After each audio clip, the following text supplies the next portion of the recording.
با تشکر فراوان از جناب فرماندار که با کمترین مدت از قبول مسئولیت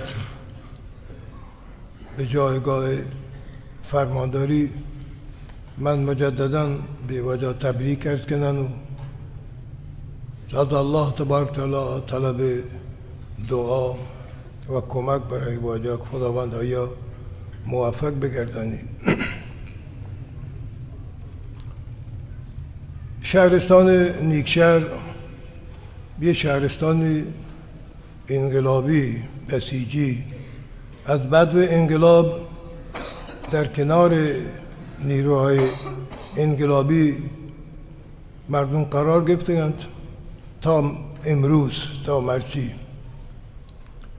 و از هر فرمانداری که تشریف یافته مردمانی انتظار همین بوده که اهداف نظام در این منطقه پیاده بکنن تا مردمان رو با نظام نزدیک بکنن و خوشبین بکنن و همین انتظاری از جناب دانش فرماندار محترم است که انشالله پیگیر مسائل عمومی و خصوصی این شهرستان ببیتیم، خصوصا در دو سه مورد: آموزش پرورش، سلامت و بهداشت، مسائل اقتصادی مردم، مهار تورم و گرانی هایی که در شهر تا هستنشان باید پیگیر ببینی وجه، به خصوص مسئله امنیت و سلامتی جان و مال مردم. یادداشتی که همین چند لحظه پیش به من دیگر بوده حکایت از مسائل امنیتی شهرستان کنگیم. مردم ها کم و نگران هم. هرچند که ما باید از مردم بخواهیم که شما مردم باید امنیت ها برقرار بکنه. شما از نظر امنیت باید دست مسئولین محترم ها بگیرید و درآمدی مردم ها راه مده، اجازه مده که بیان شهرتان ناامنی به وجود بیارند یا خدا نخواسته شهرها بدنام بکنم و مردمان ها تاوان و ضرر برسینم. یه نقطه بلوچی زبان من عرض کنم، هرچند که فرمانده محترم سپاه وجود دارید و آی بلوچی هم کاملا زاند. قطعا یه نسبت بلوچی واجه هستین که بر بلوچی کاملا مسلط هم. کسا کنند شما خوب دقت کنید، کسکندی اوضاع قدیم زمان بلوچی چدیدان توالف الملوکی بید، شاید زمان قاجاریان پیش شهرت امنیت نبید، مردانی پسان برند، مردانی مالان برند. حاکم یه حوزه به همه حوزه ای که اوضاع برای دزدی یا تا ناامنی یا پیغام دهند که واجه تو دی ملت نصیحت بکن به حوزه ما میاند، ناامنی ایجاد مکنن، مردم پسان مالان مبرند، مردم درختداران محصولات مبرند. حاکم جواب دن توالف ملوکی بلوچستانه، شهر دقت کنه، خصوصا مسئول محترم ما جان فرماندارم دقت بکن. حاکم کشی که شاوتی حصار محکم بکنه، وقتی پرلا محکم بنده، ما وقتی مردمان داشت نکنه، شما وقتی پرلا محکم بکنه، پرلمان حصار. آخشی شهر اگر ما وقتی پرلا محکم کنه، چاره باری فکر کنه. های منظور چیه که من مردم یهان دزدی کنه، هرچی کنه، من آیا داشت نکنه، شما باید این ملکا باید بداره. یک بار دیگر یهان یک دو نفر جنا کشن، حاکم دستور که اگر یاد بکشه. بعد حاکم پیغام دادن که وجه تو شما مردم کشتن، چطور باشه پرلا محکم بکنه، تو باشه حصار وقتی محکم بکنه، حصار محکم که میشه. دیگر راهی نیست. وقتی که ما چه صحبتی بذار تو دارک نمی‌آید، وقتی دارم پر دود ماد بکشونه. از دیگر راهی پله مدارک من نگیم دیگر. پله دارک نمیشه. ما باید آمایک به دوزی گیم باید کشک ببندیم. ملک امنو.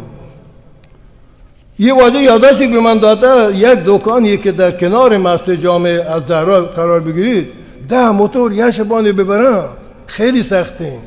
خیلی سخته. ما چطور مردم توجیه بکنیم؟ مردم چی بگشیم؟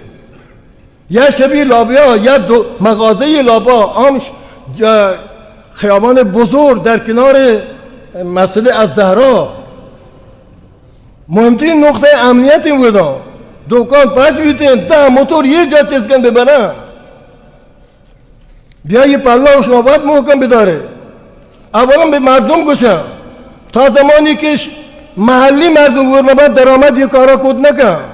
همین اتفاقاتی که دیروز دلخراشی برای کشی پیش آتگه دو جوان نایابتین به شهادت رسن دل همه ما بدردین هنوز دل همه ما بدردین حتی کسی که یه جوانی که به شهادت رسته نجیبترین جوانی بوده مقدسترین جوانی بوده سادترین جوانی بوده با همه خوبی ها الله تبارک تعالی آیا شاسش برش دیده که جام شادی نیست ببینه وقتی دربار ببارتی و ایدان گیشته ممانیته الحمدلله اما الان یه نامه به من داده گرد خدا رو شکر که گوشن که دوزم گرک بیتن محترم گرک بیتن هیچ چیز مال بیتن شما جواب اما حاکم بدهتان ما باید پرلوات محکم بکنه ولی از شما مردم لوتن که امنیت تنها از نیروی امنیتی از جناب فرماندار به عنوان رئیس شورای تامین شهرستان ملوته یه همکاری ما شما بکنه همه اتفاق کشی پیش یاته که شما ذات کی بودن چه کجا یاتن همه بودی مجموعه مردم هستن همه خاک مردم ها درآمدی مردم یک جورستان کود نکنه و الحمدلله نیک شهر الحمدلله تا انوز سربلند بوده درآمدی مردم با ادا نفوذ کود نکرده درآمدی مردم ادا باج نبرده اگر اتفاقی پیش یاته قطعا ما رو بتا داخل دست بوده کن اگر شما نیک شهر شما شلواره نیک شهر شما شلواره و تی شلوار محکم وقت بداره تا و تی شلوار وقت محکم بداره و یه از دست شما برکت وقتی شما اراده بکنه هیچ کسی خارج از مجموعه شهرستان نیکشهر نتوند وارد شهر نیکشهر ببی نتوند که نیکشهر را ناامن بکن نتوند حتی یه گوسفند از نیکشهر بلند بکن ببار چه به جایی که ماشین و موتور و امثال آیم ببارسن اما من که شما مردمان لوتم شما به میدان بیایید شما به میدان بیایید داستانه نیکشهر انشالله در آینده من گیشته به شما توضیح دیم الله وقت به ما اجازه ندینه الله تبارک شما دوستان جزای خیر بدن تو مطالب دیگر من گوشیگه ولی در هفته آینده اگر خدا حیاتی دا قطعا خدمت شما عرض کنم من